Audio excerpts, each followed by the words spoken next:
الحمد لله رب العالمين والعاقبة للمتقين ولا حول ولا قوة إلا بالله العلي العظيم والصلاة والسلام على رسوله الحليم وعلى آله وأصحابه وأزواجه وأتباعه إلى يوم الدين.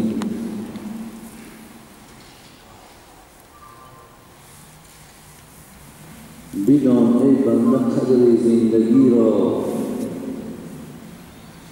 بدان ای بنده قدر زندگی را، به وقت زندگی کن بندگی را. نفسهای تو هر یک در نایافت برآید در به فکر و ذکر وحار. چرا قدر دل جولان ندانی به باد غفلت این درها فشان. زندگانی نتوان گفت حیاتی که مراست، زنده آن است که با دوست وصال کند. السلام علیکم و رحمت الله و برکاته. برادران عزیز و گرامی، از همه شما منتداری خودم را بیان می سازم به خاطر این هم دعوت به نزد خودتان و هم پذیرایی خیلی خوبی که از شما می‌بینم و از چهره های شما احساس می‌کنم. خداوند این اخلاص و محبتی را که الله در قلب‌های شما جای کرده است، خداوند باز هم این محبت و این اخلاصتان را بر دوام نگه دارد و الله مهربان آن ثواب و پاداشی که برای حرمت یک برادر مسلمان، برای یک اهل علم شما دارید، الله پاداش در نامه اعمالتان نویسنده بگرداند. و از بسیار برادرانی که برای تشریف ما به این شهری که شما زندگی دارید، از خداوند خواهانیگو میشم که الله خدمتاشون قبول گردانه و این خیلی خدمت عالی هست. برادران عزیز که وقتی یک بیمار دائم منتظری نفری هست که او را عیادت کند، خبرگیری بیاید. و امروز این مردم مسلمان ما هم بیماری غفلت دارند، بیماری نشوریدن سخن خدا و رسول دارند. یگانه چیزی که روح شما را تقویت میبخشد. یگانه چیزی که اراده شما را از بین میبرد این امر به معروف و نهی از منکر است. من خداوند سپاسگزارم که این برادرای ما برای این رسانیدن سخن خدا و رسول به گوش شما جهد و کوشش ها کردند و از خداوند خواهان او میشوم برادران عزیز که چه مشکلاتی که داشته باشید یا چه گفتنی هایی داشته باشید که به کسی گفته نتوانید، خدا با فضل کرمش حاصل گرداند. خداوند با شما را صحت و سلامت به خاندانتان، به وطنتان، به نزد زن و فرزندانتان رساند. و الله مهربان که شما برای دریافتن رزق و روزی به این وطنها آمدین، خدا مشکلات هایی که هم گویم از جانب بنده باشد یا از جانب غیر بنده باشد، الله از بالای شهید شما دور کند. بعدا برادران عزیز،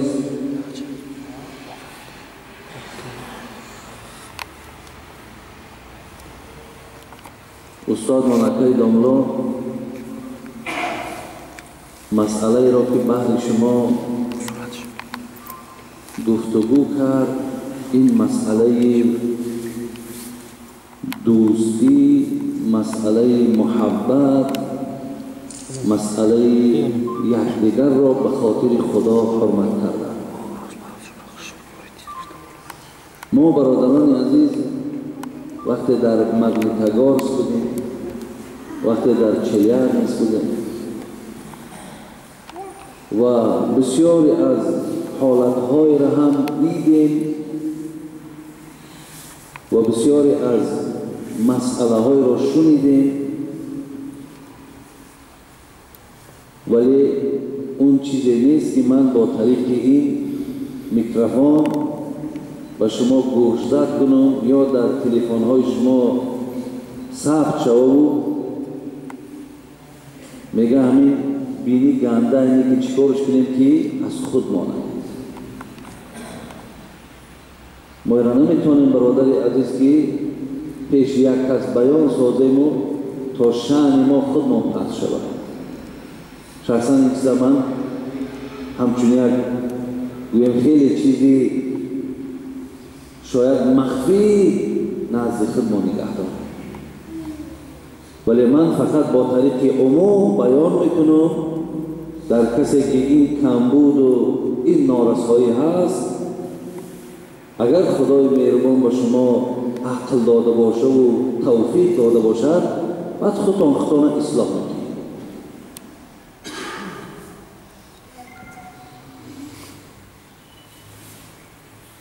اعوذ بالله من الشیطان الرجیم. یا ایها الرسول بلغ ما انزل الیک و این لم تفعل فما بلغت رسالته والله یعصمک من الناس ان الله لا یهدی قوم الکافرین. سوره مبارکه آل عمران آیت 67. برادران عزیز، الله مهربان و پروردگارش فرمان می‌دهد ای محمد برسان آن امر و آن نهی را که من به تو رسانیدم. مراد قرآن است. این قرآن را به گوش عالمیان برسان و اگر نرسانی رسالت تو ناتمام است. و ای محمد از این مردم حذر نکن، از این مردم نترس. والله یعصمک من الناس، من از شر اینها را محافظت میکنم. من نمیگذارم که خار را اینها در راه تو پرتایم یا تو را از بین برم. برادران عزیز، این امر و پیغمبر بود که فرموده پروردگار را به گوش جهانیان برسان. امروز محمد صلی الله علیه و سلم این رحمت برای عالمیان بین ما نیست، ولی از پیغمبر ما برادران عزیز وارثان، وارثای پیغمبر. العلماء ورثة الانبیاء، علما هر کسی را که خدا علم داد اونها میراث برنده پیغمبر است. چگونه که پدرت از دنیا میگذرد، مادرت از دنیا میگذرد، تو میراث مال میبری، تو از پدرت خانت میماند، پولت میماند، ماشین میماند. از پیغمبر خدا به علما علم میراث ماند. و این الانبیاء لم یورثوا دینارا ولا درهما ولكن ورثوا العلم. از پیغمبران میگن نه تنگمان، نه طیلامان، نه ثروتمان، فقط علمان او را علما گرفتند. و آن علما امروز برادران عزیز مسئولند که سخن خدا و رسول به گوش شما رسانند. مسئولند. حضرت صوفی علیار میگفت اژدهای خفته در چاه میرود جانب او اعمای.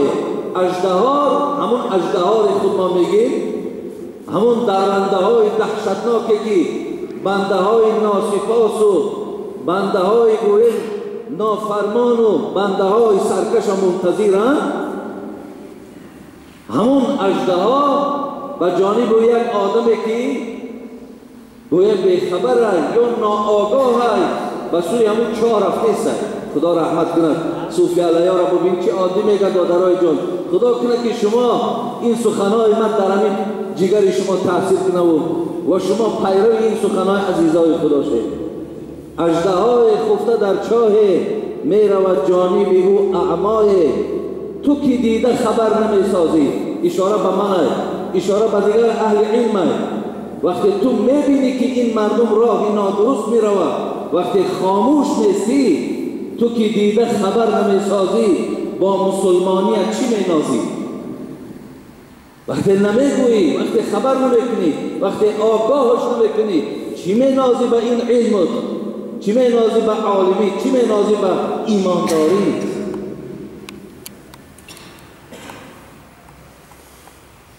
از این خاطر برادران عزیز اهل علم بسیار مسئولیت خیلی گرانی دارند. خوش به حال آن علمایی که این مسئولیت احساس میکنن و شاید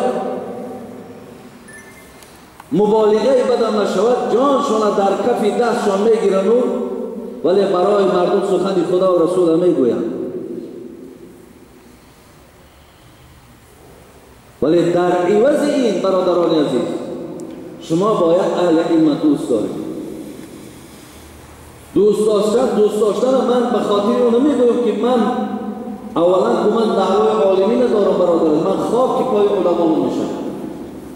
ولی این شما یکی در گمان کن نرود که باز من مرتبه و مقام خود ما نبلند میکنیم. برای امروز مسلمانان بسیار بدگمان شدند. درباره خیر احسان گپ بزنی، قال الله میگوی، قال رسول الله میگوی، میگه برای خود چه میگه؟ میگوی علما را احترام کو، میگه برای خود چون میگه. ولو که من برای شما الان آیت قرآن میگم اعوذ بالله من الشیطان الرجیم قل هل يستوي الذين يعلمون والذين لا يعلمون. بریم آیت سوره زمر آیت 9 برو مراجعت کن. خدا چی میگه؟ قل هل يستوي الذين يعلمون والذين لا يعلمون. بگو ای محمد آن کسانی که در بین امت پیغمبر عالمان علم دارند اونا برابرند با کسانی که به علمند؟ نه برابر نیستند. برابر نیست برادر عزیز. عالم از جاهل مرتبه و مقامش بالاست. عبدالله ابن مسعود رضی الله عنه که صحابه پیغمبر است میگه بین عالم و بین جاهل، یعنی بین آدم غیر عالم فرق یک شتر تیزدو 60 سال شب و روز بدود چه مقدار مسافه را طی میکند؟ انا همون مقدار بین عالم و بین جاهل فرق برادر است.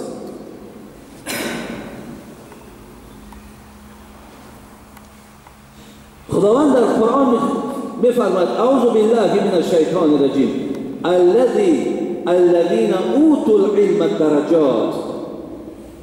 رب سوره مجادله مراجعه کن. خدا در قرآن چی میگه؟ آن کسانی را که ما علم داده اونها را درجه داده. خدا میگه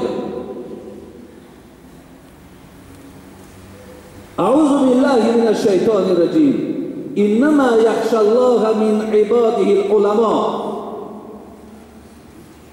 برای به آیت فاطر مراجعت کن. خدا میگه آنهایی که از من بیشتر میترسند علماست. علما از من بیشتر میترسند. اعوذ بالله من الشیطان الرجیم ولقد آتینا داود و سلیمان علما وقالا الحمد لله الذي فضلنا على كثير من عباد المؤمنين. برای سوره موچن نام مراجعت کن. آیت 15. خدا میگه ما سلیمان و داود علم داده و اونها با سبب علم خودشان برتر افضل از جمیع مؤمن ها دیدند. در کدام همین برادر عزیز قیاس من یا تعویل من یا خواهش من؟ پیغمبر خدا میفرماید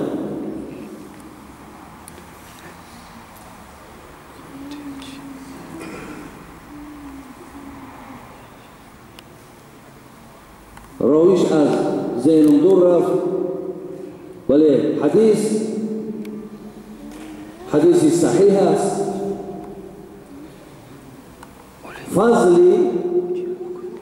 فضل العالم على العابد كفضلی على ادناکم. پیامبر میگه فضل عالم در برابر فضل جاهل برابر فضل من و پسترین شماست. بین من و بین پسترین شما چی مقدار فرق است؟ بین عالم و بین غیر عالم همین مقدار فرق است. در دوام حدیث چی میگه پیامبر؟ ان الله و ملائکته و اهل السماوات والارض حتى النملة في جحرها حتى الحوت لا يصلون على معلم الناس خيرا. حبیب خدا را سخن شای برادر عزیز، خداوند ملائکه هاش تمام آن چیزی که در زمین و در آسمان، حتی به پیامبر مثال میزند حتی نملة فی جحرها، حتی مورچه در سوراخش، حتی الحوت، حتی ماهی های در بر طلب مغفرت میکنند در اهل علما. لا یصلون، بین رحمت و درود میفرستند بر کی؟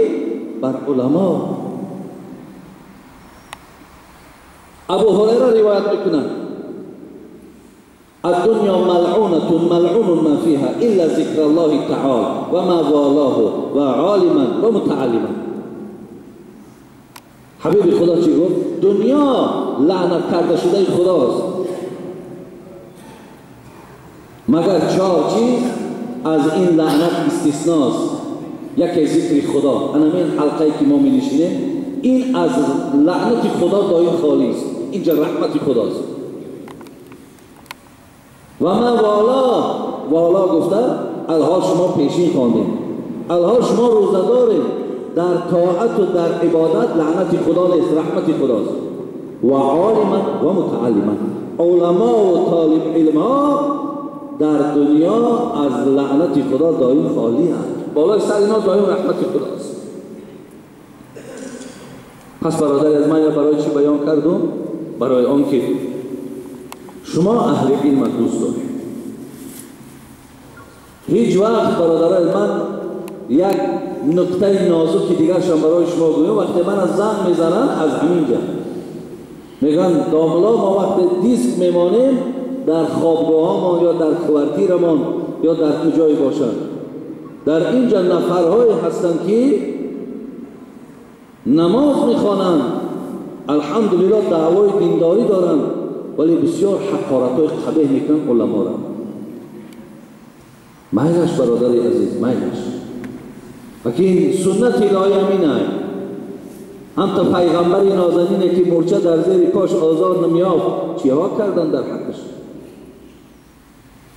حضرت مولوی میگه به مسجد آمدی آن شاه ابرار، آن پیغمبری که تمام وجودش رحمت بود، از دستش هیچ کس آزار نمیافت. وقتی میگه به مسجد که میآمد در راهش دشمنان خار میفرتافتند تا پاهاش خونشار میشد، دهن اون دشمنان مثل همون سگ‌ها واری خندان و خرسند میشد و او داخل مسجد میشد.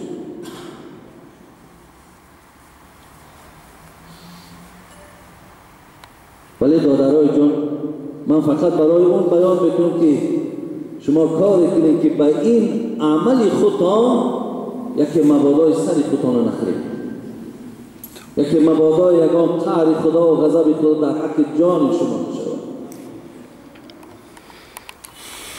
حضرت مولوی میگو به خاکستر بود آتش نهانی، مزن تا در آن آتش نمانی.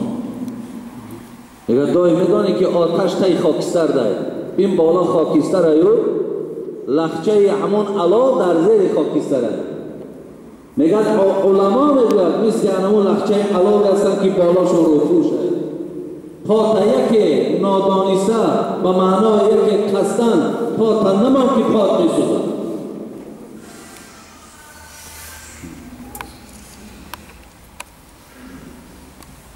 با اهل حق شوی خشم و ستیزی، با فردا در صف اینکار تیزی.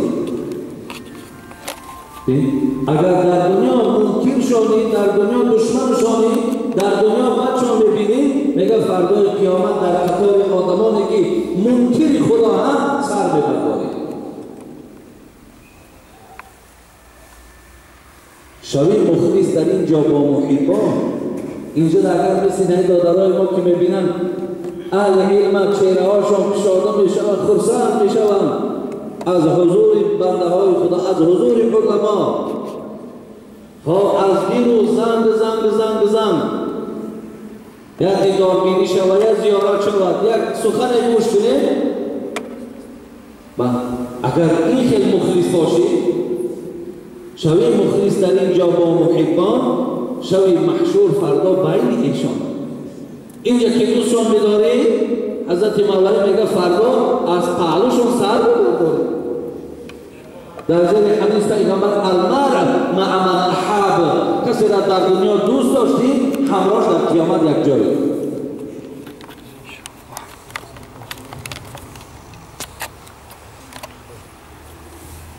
یوزن یوم القیامه مداد العلماء بدم الشهداء. پیغمبر میگه روز قیامت همین قلمی را که عالم گرفت نویسان برابر وزن میگه خون شهیدها را دارد، برابر وزن خون شهیدها را دارد، رنگ که وی نویسان است. حبیب خدا میگه الموت قبیله ایسر من الموت العالم. اگر یک شهر میگه تماما نابود شود، این آسانتر است که یک عالم از دنیا میگذرد. تاجیکستان ما چه علمای خوبی داشتیم، حاضرم الحمدلله داریم، ولی چندین بنده های خوبی خدا مثل اکی داملا محمدی و مثل اکی داملا سید محمد نبی و مثل اکی داملا سید رحمان و داملا صدردین و دیگر عزیزان و بزرگانی که در تاجیکستان ما بودند که به مرور زمان خودشان خدمت‌ها کردند، امروز زیر خاک که باشند برادر عزیز، خدا آنها را گفت لا خوف علیهم ولا هم یحزنون. تو هیچ وقت در این خانه آخرت و غمگین هم نمیشوی و غمدار هم نیستی.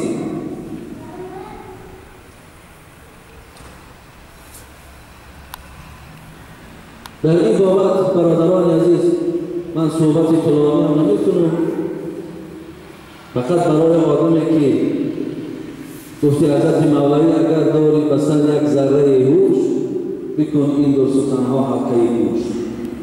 برای آدمی که اگر عبرت گیره و درک کنه همینش بسه. یکی وقتی من عالم میگم دادرای جان، من عالمای با عمل میگم. از این عالمایی که عمل ندارن و عالمایی که با دست اونها خیانتی درگیر میشود، من اینا را در نظر ندارم.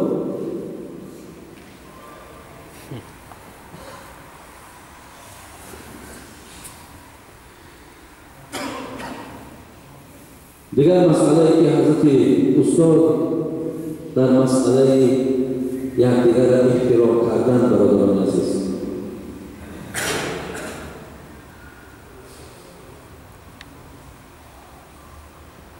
شیخ سعدی میگفت مسکین خر اگر چه بی‌تمیز است در بار همه برد عزیز است، گاوان خرام بار بردار بهزادانیان خودم زاد.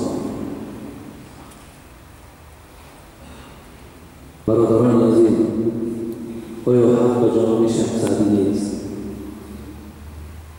همون انسانی که فعل او آزار دادن، فعل او زحمت آوردن، عادت او به هر راه باشد نباشد چهار تنگره بارای حرام حلال، مقصد بارای حرام، البته حلال نه، بارای حرام به دل ناخواهم برادرش وقتی کشیده میگیرد، آیا از او در میگه گاو و خر بهتر نیست؟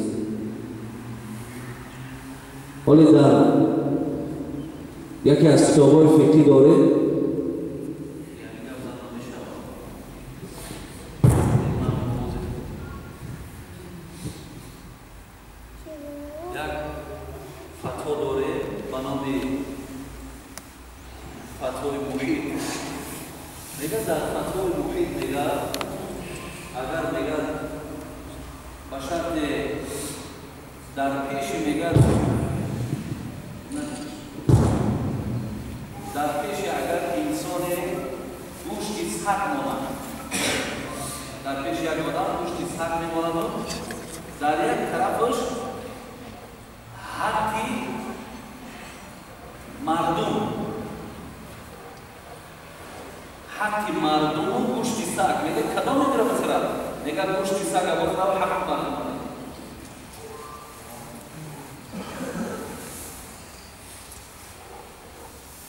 خدا کنه برادران عزیز که در بین ما هم همون مسلمان هایی که حق برادری خودش میخورد، گفت همون شیخ سعدی که گاوان و خران باربردار بهزادمیان من آزاد. از این گونه مردم نگفت همون خرگاه بهتره که گویم پاروش هم میگیری کپور میگیری شیرش هم میگیری اونش در بار میکشید.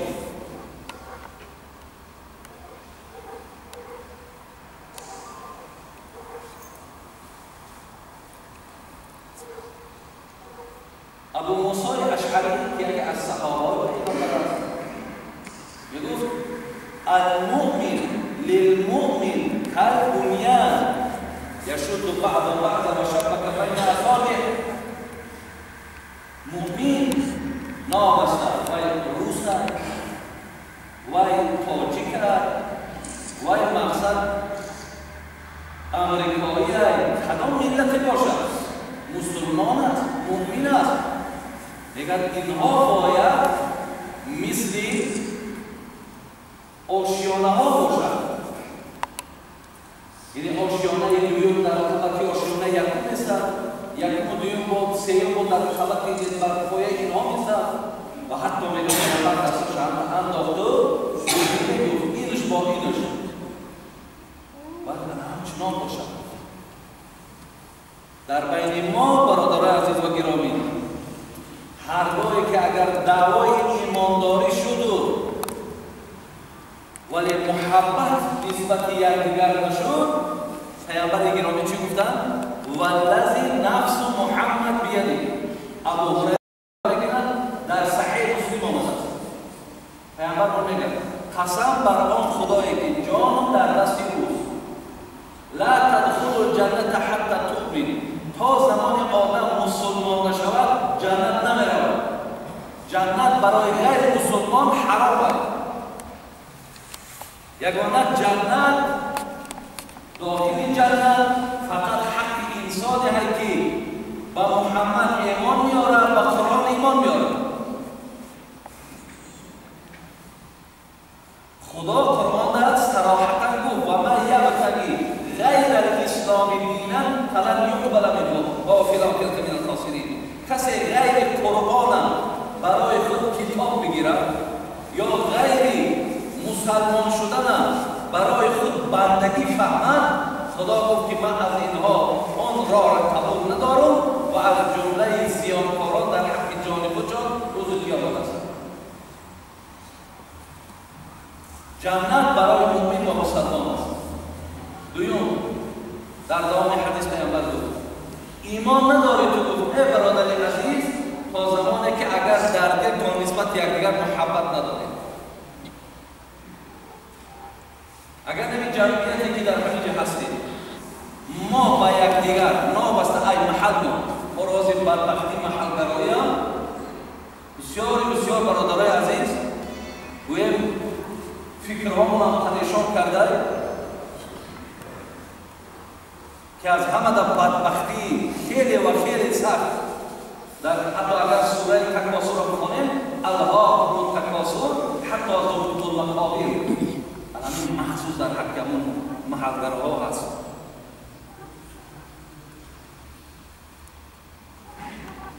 که مرا زادگاه مقصد کرگان آید، ایش از زادگاهش حسار آید، ایش از زادگاهش مقصد کولاب آید، ایش از زادگاهش دیگر.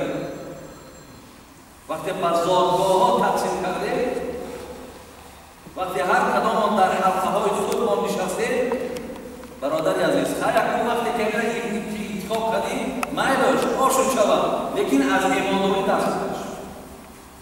یکی دعوای ایمانداری نکن، دعوای مسلمانی نکن، بکن محلگرایی تا برای تو نکن، با اما عقل ناقصی تو خوب خود در انتخاب کن، لیکن هیچ وقت دعوای دینداری نکن. برادری عزیز این بسیار والله به نهایت خیلی و خیلی مهم است. من در همین سفر دو قبیله را جنگ شدیدیم، دو قبیله را جنگ سفر قدر داشت 10 روز.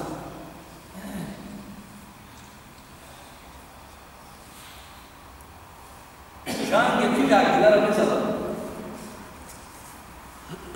وقتی همه خلاصه جنگ را بفهمیم میگه برای 3 یا برای 4000 سوی روسی شده است. در همین یکی از همین شهرهایی که ما سفر داشت. این حال ما و شما برادر عزیز. خدا کنه ما از زمره ایناش نباشیم ای برادر عزیز. حبیبی خدا در حدیث مبارک میگفت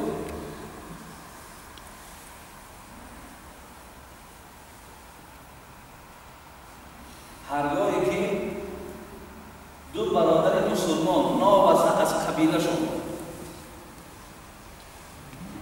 یلتقیان یکی ملاقات کردند فیتصافحان وقتی ملاقات کردند با یک روی تازه دستاشون را دراز کردند سلام کردند فیتصافحان بعدی وقتی دست آمد در دست یک آدم که گذاشتم إلا غفر لهما قبل أن يفترقا. پیامبر گفت پیش از آن که این برادر مسلمان دست از برادر مسلمان دیگر جدا کرد، پیش از جدا شدن خداوند گناه هر دوش بخشید. برای که این برادر مسلمان دست در دست برادر دیگر مسلمان جدا داشت. به خاطر دینش، به خاطر ایمانش یکدیگر را چیکار کردن؟ احترام کردن، قدر کردن.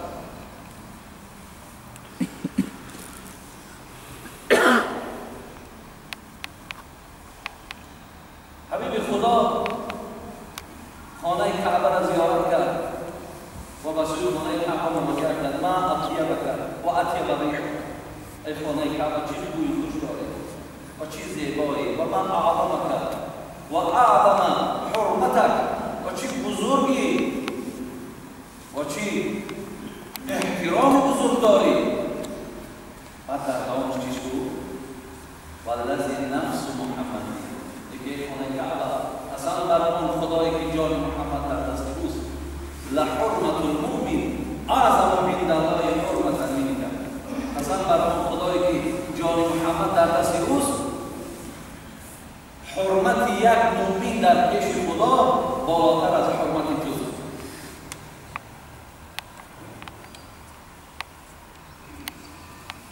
یکدیگر برادران عزیز احترام کردن، دوست داشتن، با قبیله ها جدا نکردن وظیفه هر کدام ما.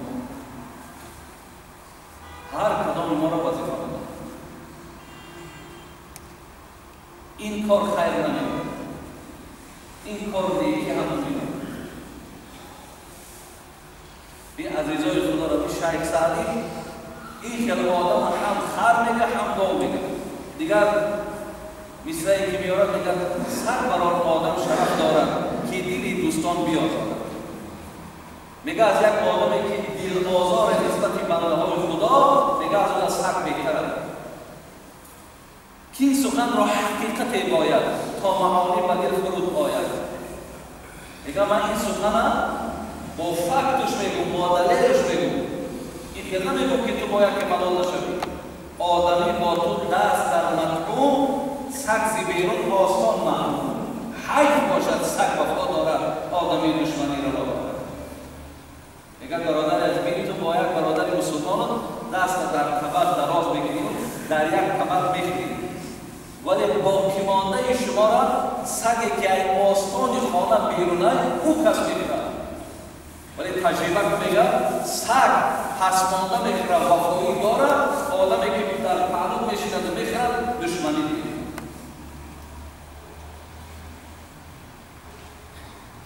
حبیب خدا میگه احب الطعام الی الله ما کثرت علیه الایدی. محبوب ترین طعام به سوی خدا همون طعامی است که در اون دست می‌خورد. خدا کند که برادران عزیز طبق هم شما یک طبق باشید. خدا کند که این دارنده‌هایی که در بین ما داریم خدا انصاف شانتیه و آدم‌هایی که نادارند دستشان خدا کند که البته انصاف و رحمت در دل همه ما و شما نسبت یکدیگر ما دائما نگاه دارد. پیامبر میگه من لا یرحم لا یرحم. کسی رحم ندارد خدا با رحم ندارد. خدا کنند برادران عزیز که شما را از جمله جوانمردان بگرداند که نه به ناموس داشته باشید دیوس نباشید.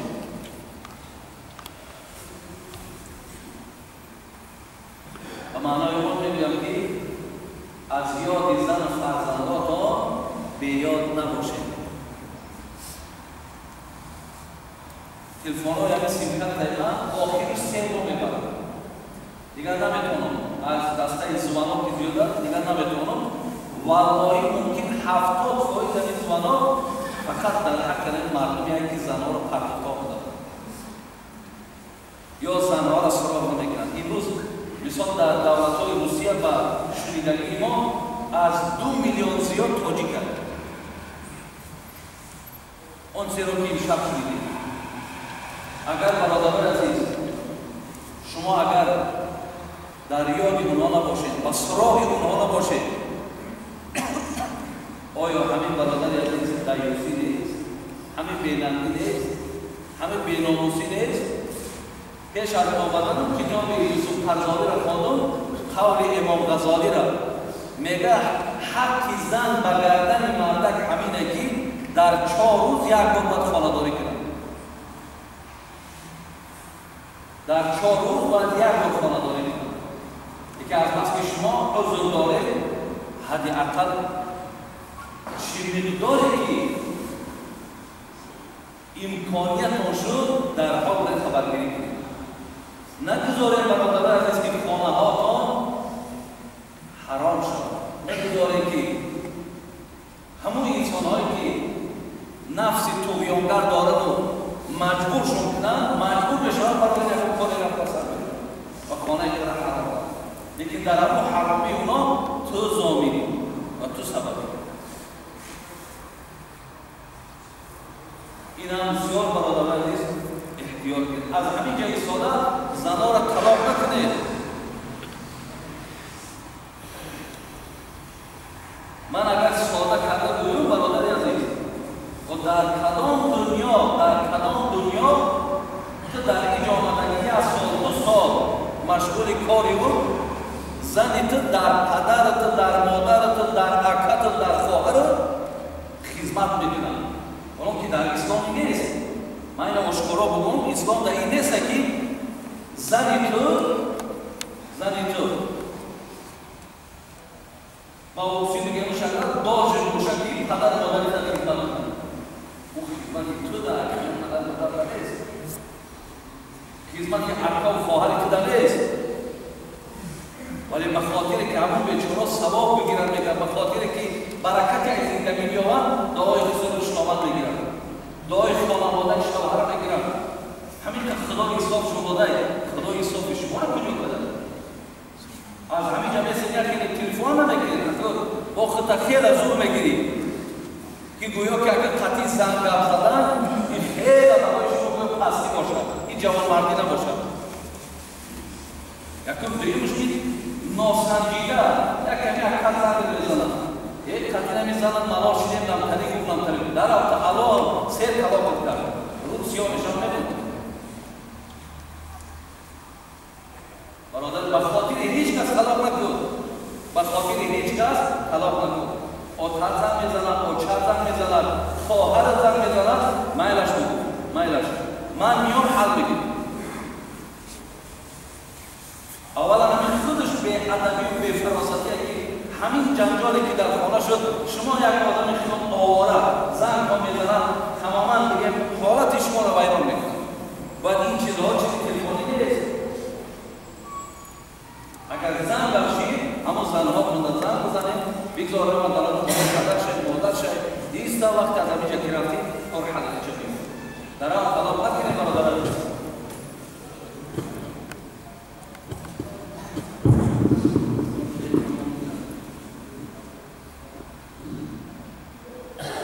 این بود برادر عزیز و گرامی آن چیزی را که خواستم برای شما برسانم و خدا خواهد انشاءالله اینجا با سوال ها آمده است، در سوال های شما هم جواب می‌گردانیم. ولی برادران عزیز از همه شما خواهش که آن چیزی را که مختصرم که بود شنیده از خداوند توفیق عمل کردن شد طلب کنید تا که همه این به فایده هم دنیای شما های هم به فایده آخرت شما های. خداوند باز هم حیات شما را حیاتی با سعادت و با خیر بگرداند و الله عمر دراز، حیات خوب، حیات نیک به همگان شما نصیب گرداند و خداوند آن آرزوها و امیدهایی را که در دلهاتون داریم با فضل کرمش حاصل کنه و الله از همه بالا محبت خودش، محبت شریعتش، محبت پیغمبرش را در دل شما دائما نگاه دارد. ربنا افتح بیننا و بین قومنا بالحق و انت خیر الفاتحین آمین یا رب العالمین.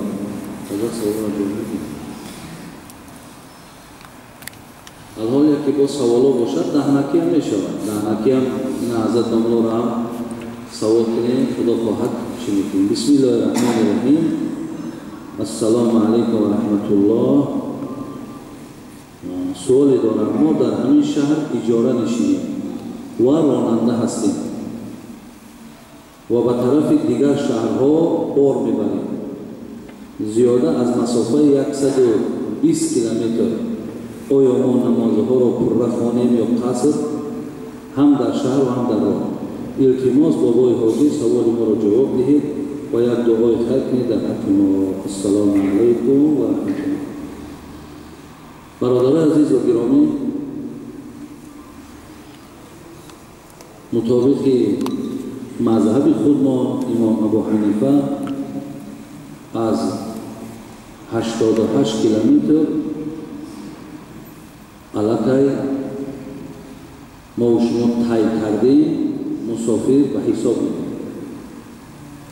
برایش وقتی که شما از شهر میبروید، از همین شهر که برو آمدید، ناواسطه مثال 1 کیلومتر میبروید، 2 کیلومتر میبروید، چند تا داری که برو آمدید، مقصدتان اگر از این 88 باشد یا زیادتر، شما مسافرید. در هر جایی که شد شما میتونید که نمازهاتون قصر کنید. یعنی قصر به معنای کوتاه کنید. اگر شما مبالای کوتاه نکنید نمازهاتون پیش خدا گناهکار میشید. زیرا خداوند نمازهای 4 رکعته را در سوره مبارکه نساء میگه 2 رکعت بخوانید. وقتی ما اگر اجرا نکردیم گناهکار میشید. برای این 4 رکعته ها را شما دائم 2 رکعتی بخوانید.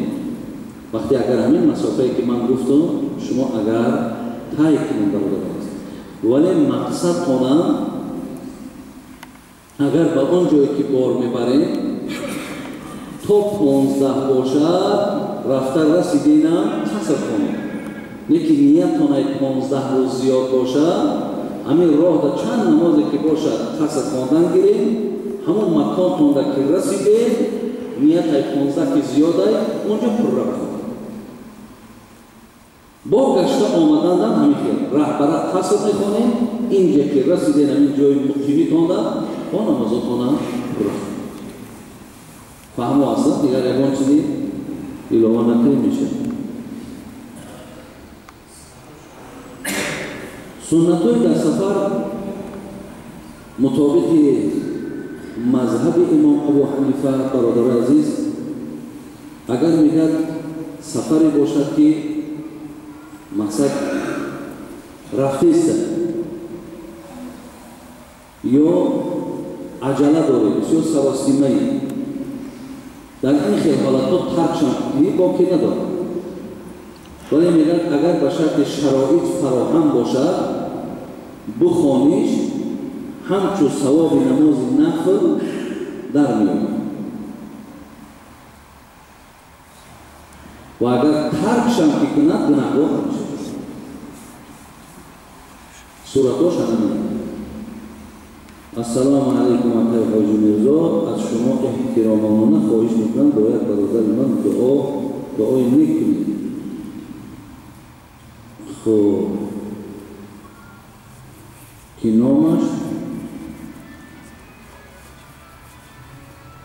شارحین باشد. شارحین است. پدر و مادری رو از غم این بچه عذاب کشیده ایستاده.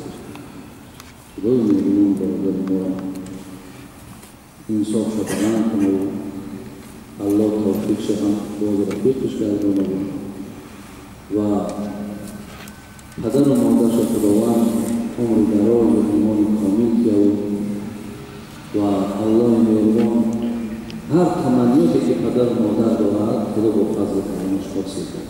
خدا داره هیچ وقت که من نسبت این کسا هیچ یادم گمانم ندارم چی گفتنی نیستم، لیکن نسبت پدر و مادراتون هم به یاد نباشید. اونها از مقدسات پیامبر میگو هم جنت و نار، دوزخ بهشت و پدر و مادر. پدر و مادر رو فراموش نکنید. پنج واسه زن شما بزنید یک اول پرسی کنید تمام دیگر خدا خواهد همش میشه. خوب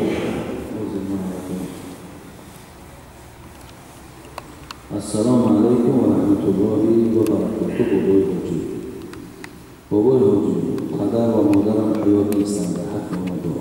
خداوند تمام پدر و مادرایی که در قید حیات نیستند خدا همگانشان رحمت و مغفرت کنه.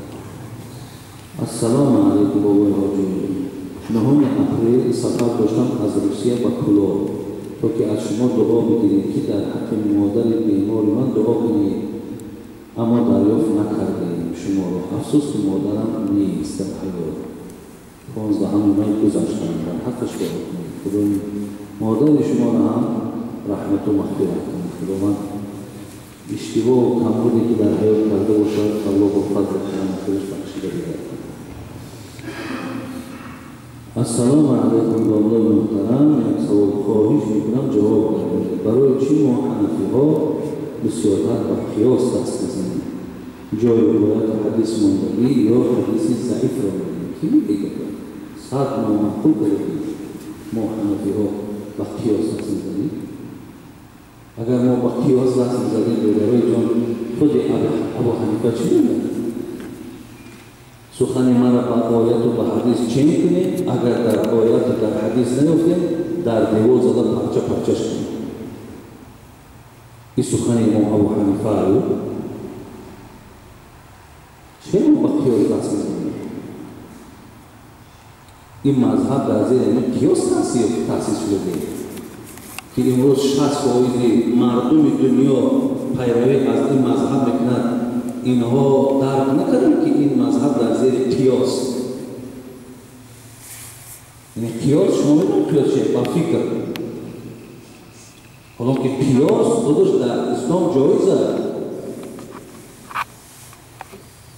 یعنی جایزیش بعد آیت قرآن، بعد حدیث پیغمبر، بعد اجماع، بعد قیاس میگه.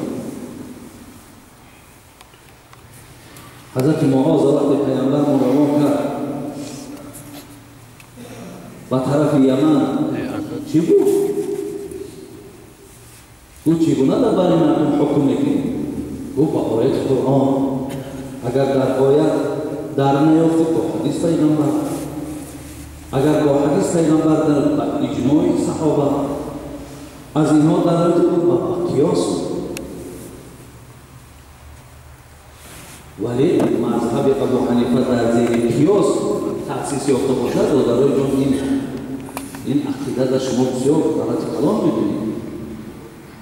این کمبود خیلی کلامی هست. ابو حنیفه را مذهبش از آن جمله ما به کتاب‌های فقهی که داره هر کدامش از روی انصاف و برای جان بکشایه همین یک لو هر عباره را که در کتاب‌های فقهی هست شما در زیر همون تخریجاش را نگاه کنید.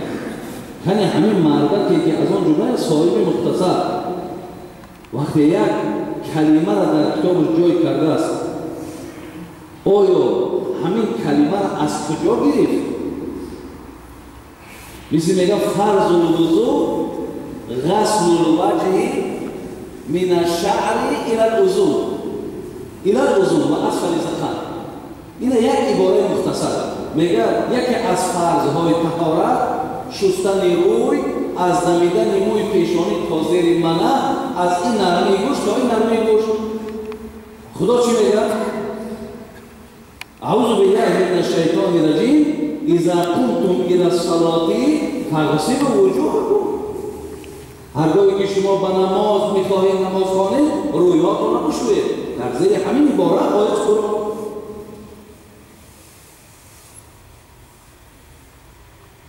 برای همین برادران عزیز هر یک مسئله که در فقه حنفی استدلال و استنباط شدن اونا به وجود بدلیل نیستند. میگه که حتی ابو لیث سمرقندی خدا رحمت محدث در کتابش میگه که از سخن ابو حنیفه میاره.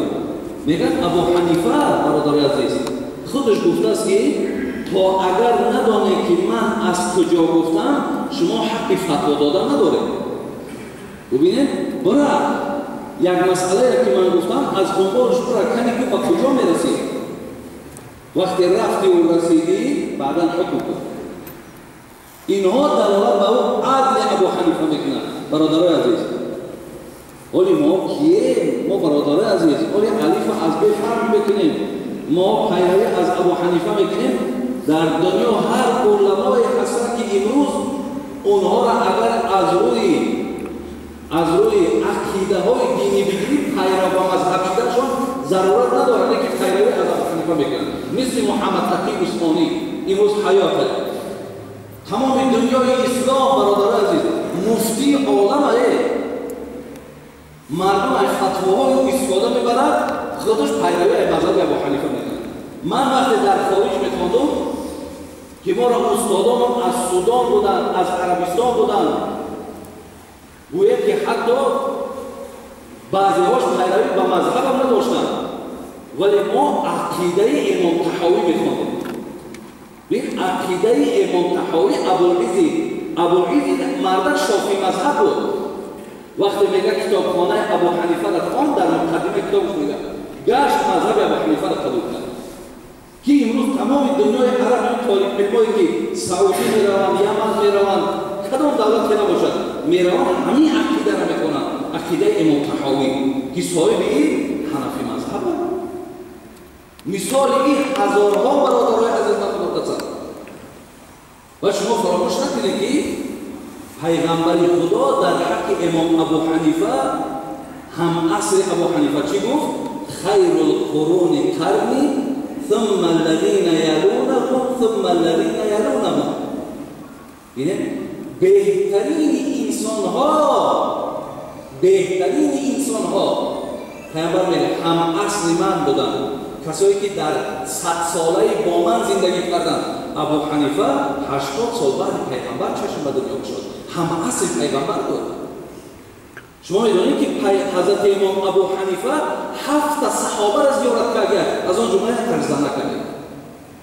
7 صحابه، 7 کسی را که پیغمبر را زیارت کردگی، امام آوردگی، اونها را زیارت کرد. ابو حنیفه از جمله کسی بود که 55 بار حج فرضی در حیات کرد. در ماه رمضان برادر عزیز 120 عمره کرده. هر روز در مکه 4 بار حج عمره میکرد در ماه رمضان. تمام قوت و قدرت با در ماه رمضان بیشتر صرف میکرد. ما که پیروی داره میدونیم که کسی هست که امام شافعی رحمت الله علیه که امروز مذهب و مذهب خیلی دامنداره، میگه ما در علم فقه نامریزه های دسترخوان ابو حنیفه را میخونیم. امام شافعی میگه اگر ابو حنیفه گوید که نمین میسه نمیره بگه تیلا های همین را اثبات میکرد که تیلا های.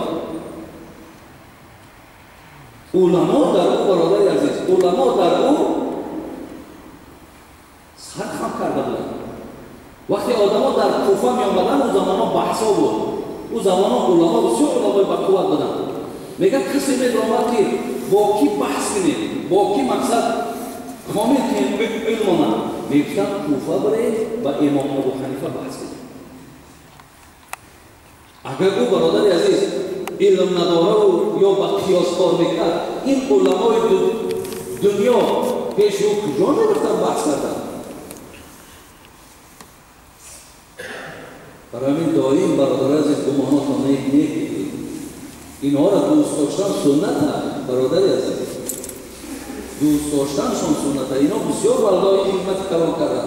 تقوا شبین که تقوا شبینه وقتی پیشی منصور میدراید پادشاه همون عصر خودش میدراید، منصور میگه حضرت میگه همین قلم تبرکن کسی بود در دست من میده، مثلا دست یک قلم در دست من آمد، میگه قلم تیز میکنه در دست پادشاه میکنه. وقتی پادشاه میدارد مشغول میشه، بعدا ابو حنیفه میگه که مرم قلم میگیره میشکنش. میگه چیکار کردی تو؟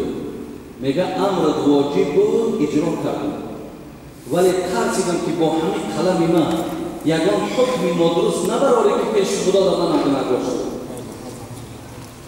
لیکن مبادا همین قلم قطعی یگان قانون نادرست را ننویسی که در همین قلم هم شریک شما پیش خدا جواب کنید.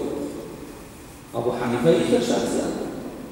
شما بدانید که در بین امام ها برای من صدقه نام امام احمد حنبل میشن، صدقه نام امام مالک و امام شافعی و ابو حنیفه میشیم.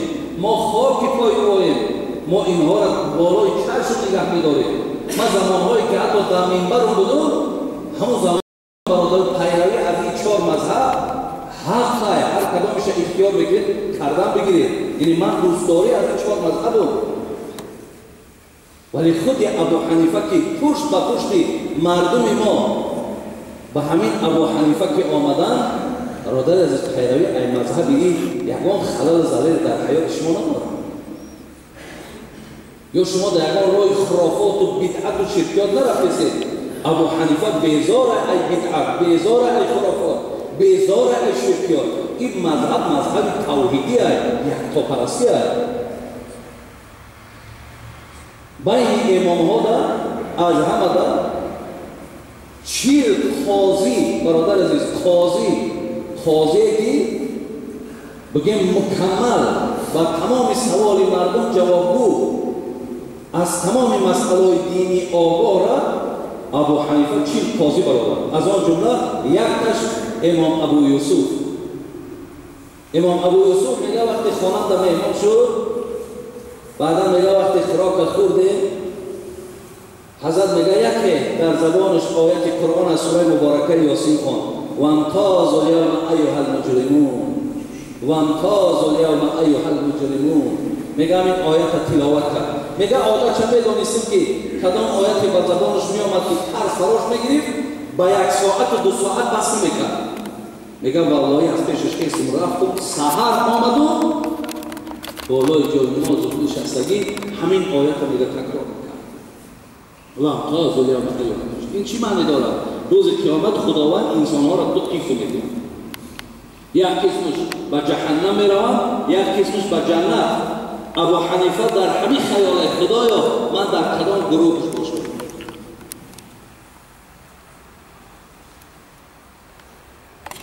انا محبت ابو حنیفه، انا قول امام ابو حنیفه، انا حیاتی با سعادت امام ابو حنیفه. ولی من در یک موعظه گفتم یک بچه من گفته بودم ما از من خیستم کم کم در همین تعجب کرد. وقتی من گفتم در تاریخ خواندم و خمیر از پیش کدوم نمیدون. وقتی میگه ابو حنیفه میگه 40 سال با طهارت شب نماز بامداد میخوندن. یکون جوی تعجب نداره برادر عزیز. اینا ببینید شما ای سحر که نمیخونید تا شب یک بار طهارت میکنید بس. همین خوراک کم کنید طهارت دقت نمیده. اونها همین خیلی بودن که اونها مثال روزی در روز 3-4 بار خوراک نمیخوردن. اگر اونها وقت را به خوراک میگذراندن امروز صاحب مذهب نمیشدن. این مسئله اونها استخراج استدلال کردن میکنند. امام احمد حنبل میگه شافعی در خانه‌اش مهمان شد. بعدا میگه دختری امام احمد حنبل آوازه امام شافعی در شنیده بود و ندیده بودش.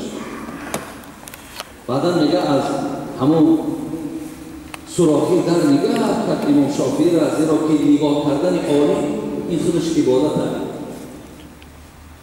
بعدا میگه خیلی اهمیت داد و وقتی امام شافعی از خانه امام احمد حنبل که بیرون شد، دخترش گفت پدر رو همین بود. امام شافعی گفت بله. گفت من چیزهایی در این دیدم که این چه عالم است، این چه صاحب مذهب، این چه دیدی؟ گفت نگاه کرد خوراک زیاد بود. خوراک زیاد بود. دوم این که شب نماز تهجد نخوند. سوم سحر به طهارت نماز بامداد خواند. امام احمد حنبل در حیرت من گفت نخواد میتونید باشه. بعدا میگه امام شافعی را دید گفت حضرت همین دختری من هم خیلی میگه تو چه اندازه حق دارم؟ گفت دختری تو حق میگه به این معنا که من خوراک زیاد خوردم، زیرا که پیغمبر خدا گفته است که کسی سخی باشه نوش از زیاد بخواد دوا. تو آدمی سخی. امام احمد حنبل در آن چهره ای سخی بود. ای سخی نام خوردن گفت این دوا برای یعنی چه میگه؟ خب ولی از آدمی بخیر نام خوردن پیغمبر گفت دو هست درد گفت. یعنی در تنت ما نمیچرد زیان تا میکنه ضرر تا میکنه آدمی بخیر نام میشه. اگه بخیرهای ما کامی هم بودن نشد اون نمیکنه. اول پیش خودم بخیلای ما هیچ وقت نامیم. خب یکم همین گفت، یکم گفت که زیاد خود به خاطر چی؟ به خاطر که تو سخی پیامبر گفت که عینان سخی زیاد گفت که شفا.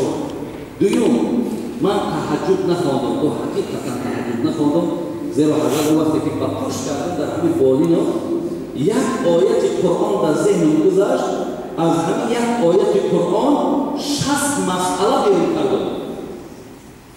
60 مسئله را بیرون کردم تا این 60 مسئله که به دست آمد نگاه میکنم که سود دمیده. سه گو نماز بامداد من به طهارت ده والله به اون طهارت شب خواندم. این عزیزای خدا بسیار بود، نه تنها ابو حنیفه، بسیاری از عزیزای خدا نمازهای بامداد چون برامون طهارت‌های خفتنشون میخوندن. یکان جای تعجب نیست برادر عزیز. زی خاطر در آخر این نگفتن این دادرای جنگی پیروی از مذهب ما این دلالت بر چی میکنند؟ دلالت بر اتحادی و دوستی و محبت ما. بسیاری از برادرای ما هستند، خدا عمرشون بده، خدا همیشه نگهبانشون شود، ولی در بعضی از مسئله‌های جزئی دست و گریبان بشین، خیلی و خیلی کاری ندارست. اینا بینید برادر عزیز، یک مسئله، یک آدم میگه به دست بره در زمین و به پا، یک مسئله جزئی. شما میدانید که این مسئله مهمی است، خواه به دستش میرود، خواه به پاش میرود، ولی اتحاد فرض است، ولی دوستی فرض است. دید یک برادر مسلمان آزار ندادن فرض است. پیامبر میگه در منبر بود، یک کس در آمد روز جمعه به بالای گردن مردم میپرید میآمد. پیامبر گفت ایستو در جا بشین، گفت زیرا این که گفت به بالای گردن مردم یا مردم آزار میدی برای خود کفرو که به جهنم ساخته، برای خود یک کفرو یا ماست به طرف دوزخ تیار کرده که به بالای مردم نرود، آزار میدی مردم. این از آزار یکدیگر برادر عزیز، مرا نگید که من جهان بینی کنم، من جهان بینی بسیار وسیع، من شکر خدا بسیار گشتم، من الحمدلله بسیار اگرچه اون قدر پیرم نباشم لیکن بسیار ذخیره های زیاد دارم، بسیار چیزها را دیدم، از بسیاری حیله و نیرنگ های مخصوص آدمایی که تیار میکنند از اوناشم دیدم. برای همین سر یکدیگر را بزنیم، یکدیگر را در هر راه دلالت نکنیم که او در پشت ماشینا نویسندگی تو شفیار طرف فرزندات در خانه منتظرند، یکی شما را زنها و فرزنداتان و وطنتان انتظار لقمه هر گروه نشید. از من نصیحت است،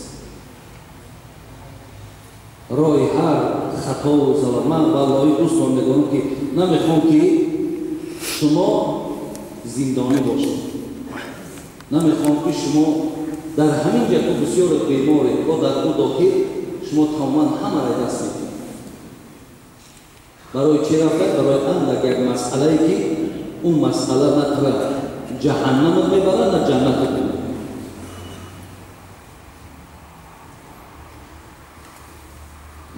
تو حضرت به سوال تو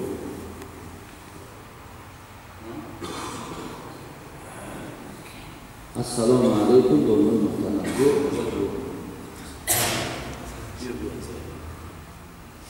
خب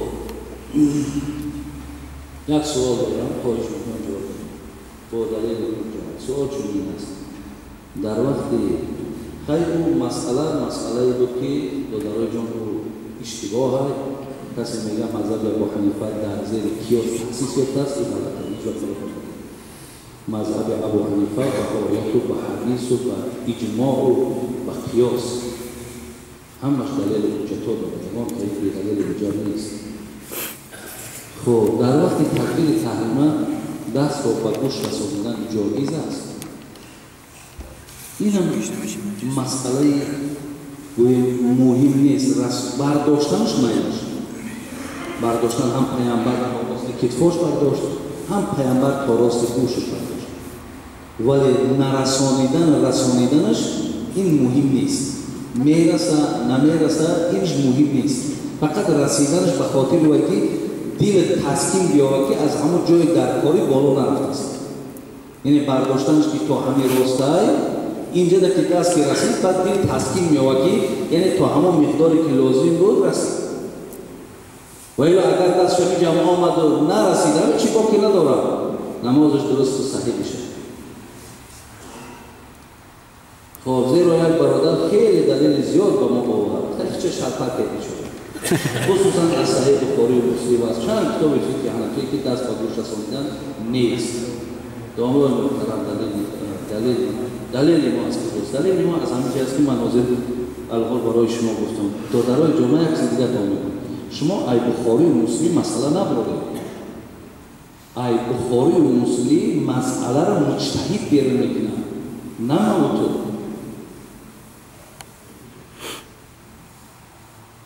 همین دیده ما حق نداریم. اینا در صحیح بخاری برداشتن این انگوش نیست. یکی در 5 دقیقهش آمادگیه. بعد در صحیح بخاری گفته همین دست انگوش برداشتن نیست، من نبردارم. میبردارم. زیرا در دیگر کتابش هست.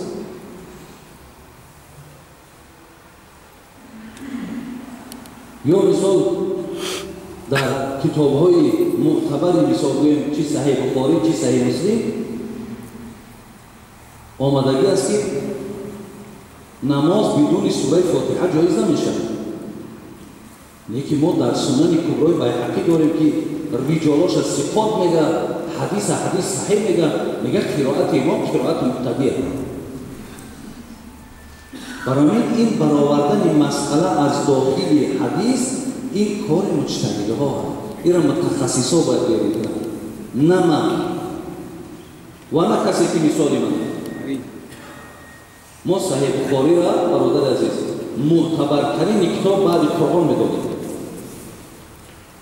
همچنان صحیح مسلم این اهل تشیع شیعه ها هست که دشمن صحیح بخاری هست یا دشمن صحیح مسلم. ما برادر عزیز پیروی از 4 مذهب پیروی از این کتاب ها میکنیم. ولی متخصصا نه تنها ما خیلی 4 کتاب مشهور نداریم. غیر این ما مصنف ابن ابی شیبه داریم، با ما عبدالرزاق داریم، ما ابن ابی دنیا داریم، ما طبری داریم، ما کتاب‌های حدیث بسیار داریم، ما مسند امام احمد حنبل داریم. از همه اینا هم جمع میکنن و بعد مسئله را بیرون میگیرن. باید حدیث نیست.